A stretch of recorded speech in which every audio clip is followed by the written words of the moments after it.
Friends, कैसे हैं आप सारे। एक लॉन्ग टाइम के बाद मैं फिर से आपके सामने आई हूँ। इसका कुछ भी कारण हो सकता है मैं किसी चीज़ में फंस गई या कुछ अलग ही अनुभव मुझे मिला हो। तो जो भी है, आज का जो हमारा टॉपिक है वो चिंतन और प्रेम की पूर्णता ही जीवन है। हर मनुष्य अपने तरीके से जीवन को समझना चाहता है। हर आदमी द्वारा जीवन को समझाने का तरीका भी अलग अलग है। अगर हम बात करते हैं किसी कवि या दार्शनिक की, मीन्स दार्शनिक आप समझते होंगे थिंकर्स, तो उनके लिए एक डिफरेंट टाइप का, एक भिन्न प्रकार का जीवन होता है। जैसे दार्शनिक जीवन को बौद्धिकता से भरपूर बना डालता है, इसीलिए जीवन के बारे में उसकी अनेक व्याख्याएं होती हैं, जिनमें से कुछ लोगों को समझ में आती हैं, कुछ नहीं आती। लेकिन दार्शनिक चाहता है कि लोग उसकी व्याख्या के अनुरूप ही जीवन जिएं, जबकि कवि जीवन को शब्दों के अर्थ और उसके संतुलन के जरिए समझाता है। अब अगर आप सत्य को उसकी संपूर्णता से समझना चाहते हैं, तो जीवन के बारे में इन तमाम व्याख्याओं के आधार पर सच को समझ नहीं सकते, क्योंकि जीवन तो इन तमाम व्याख्याओं का मिला जुला रूप है। यह इसकी दार्शनिक व्याख्याओं से परे है, इसके सत्य सौंदर्य से ऊपर है और गरीबी अमीरी से भी परे है। और चूंकि यह इन सब से परे है, इसीलिए यह इन सब में है। इसीलिए अगर आप पूरी गंभीरता से इस जीवन को महसूस कर पाते हैं, तो शायद इसे पूर्णता से समझ पाएंगे। जीवन को हमेशा उसकी पूर्णता में ही समझा जा सकता है, यही नहीं, जीवन को समझने के लिए इससे जुड़ी तमाम कल्पनाओं से खुद को मुक्त भी करना पड़ेगा। आंतरिक सिद्धांत के तौर पर जीवन हमारे चिंतन और प्रेम की पूर्णता का ही नाम है, और यह पूर्णता व्यक्तिगत से निव्यक्तिगत होती है।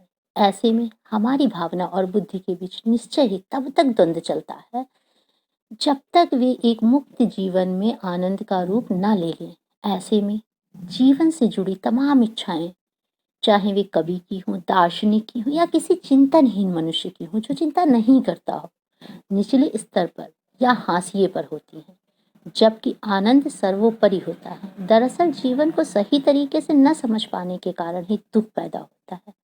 आप अपने प्रेम और समझदारी को खास तरीके से व्यक्त करना चाहते हैं, लेकिन जब वह सफल नहीं होता या भावनाओं की अभिव्यक्ति में बाधा पहुंचती है, तब आप दुखी और क्रुद्ध होते हैं।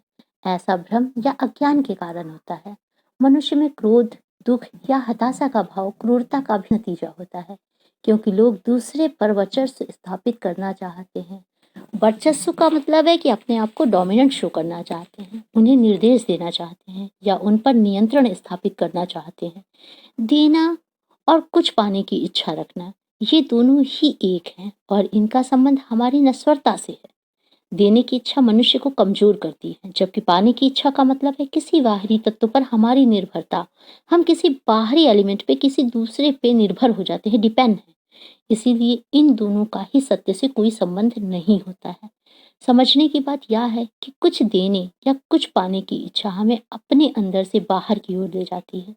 जीवन को सुंदर बनाने के लिए अपने अंदर झांकने और परखने की प्रक्रिया निरंतर चलती रहती है। इसीलिए हमें देने और लेने की इच्छा पर अंकुश लगाना होगा। लेकिन इन इच्छाओं से मुक्त हो जाने पर आप में क्या बचता है? तब आप में आत्मज्ञान होता है, जो मनुष्य की एकमात्र सकारात्मक प्रवृत्ति है। ऐसे में आप निर्भीक हो जाते हैं और किसी बाहरी चीज पर निर्भर नहीं रहते। इससे अलगाव नहीं होता और यह अमर होता है। इस स्थिति को ही जीवन की पूर्णता कहते हैं, और सच माने तो हर सजग और सचेतन व्यक्ति इसी जीवन की तलाश करता है। जीवन को किसी दूसरे की आंख से देखने की बजाय अपने स्तर पर देखना परखना जरूरी है। तो दोस्तों, कुछ चीजें आपके गैप में या किसी चीज में आपको हमेशा कुछ ना कुछ सिखाती हैं।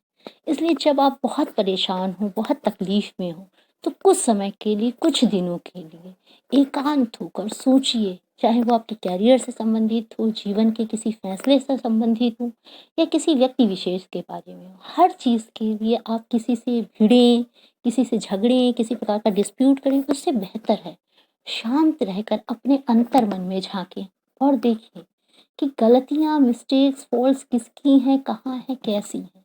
जब तक आप अपने अंदर झांक कर इन चीज़ों का मंथन नहीं करेंगे, आत्म मंथन नहीं करेंगे, तब तक आप किसी नतीजे पर नहीं पहुंचेंगे। जल्दबाजी हमेशा गलत डिसीजन, गलत जो भी निर्णय है वो कराती है। तो दोस्तों, नेक्स्ट टाइम फिर से, तब तक के लिए